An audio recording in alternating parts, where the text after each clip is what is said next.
साळगांवच्या सरकारी मुळाव्या शाळेंतल्या शिक्षकांनी आनी विद्यार्थ्यांनी वरांड्याच्या सोंप्यार दवरिल्ले फुलांचे वाज कांय अनवळखी दुश्ट लोकांनी नश्ट केल्यात। हे ल्हान ल्हान वाज तयार करपा खातीर आनी कांय वनस्पत वाडोवपा खातीर विद्यार्थ्यां सयत शिक्षकांनी खूब कश्ट घेतिल्ले। तारेच्या जाळ्यान सुरक्षीत केल्लो वरांडो गुन्यांवकारांनी कापून थंय आशिल्ले फुलांचे वाज आपटून ते फोडल्यात, नश्ट केल्यात। जाणें हें कर्म केलां ताका हातूंत कसली खोशी मेळ्ळ्या आसतली हें समजना। इतले मजगतीं शाळेच्या मुख्याध्यापिकेन पुलिसांक ही गजाल कळयल्या। पुलीस मुखार चवकशी करतात। साळगांवच्या नागरिकांनी आनी ह्या शाळेंतल्यान शिक्षण घेतलां त्या जाणट्या जाल्ल्या लोकांनी ह्या घडणुकेचो निशेध केला।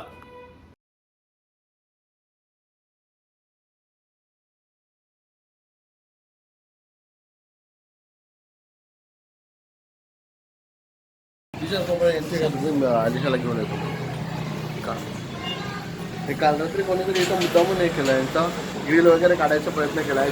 लहान लहान मुलं शिकतात शाळेमध्ये, तर मुद्दामून चोरीच्या इंटेन्शनने केल्यासारखं वाटतं हे सगळं। त्यांनी लावलेली झाडं वगैरे सगळी तोडली आहे, बाहेरची ग्रिल तोडली आहे, सगळी गाडी तोडली आहे सगळी।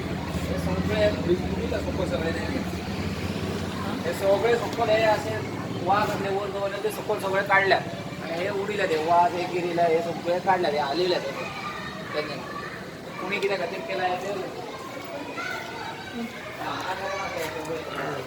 आणि सगळे म्हणजे मला वाटतं रातचे वगैरे येऊन पण तरी केलं दिसतं, एवढ्या उड्याला कोणतरी मॅड वगैरे येऊन असं केलं दिसतं मला।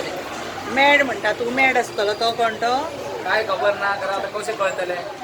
जाळी व्यवस्थित तोडल्या म्हणतो मॅड असतलो, जाळी व्यवस्थित तोडला त्याने हय आणि बाहेरचं हात घालून आत घालून हे केलं। आता हे असेच जर सांडले त्याला पाल्या आणि किती भरून मिळतं, किती उडीतले हांगा, ताका लागून किती तरी पोंग जाले। कोण बारीक भुरगे असतात, कोण बॉम्ब बीन दवरिल आणि कितें दवरिल जाल्यार जालें। आणि ते बोल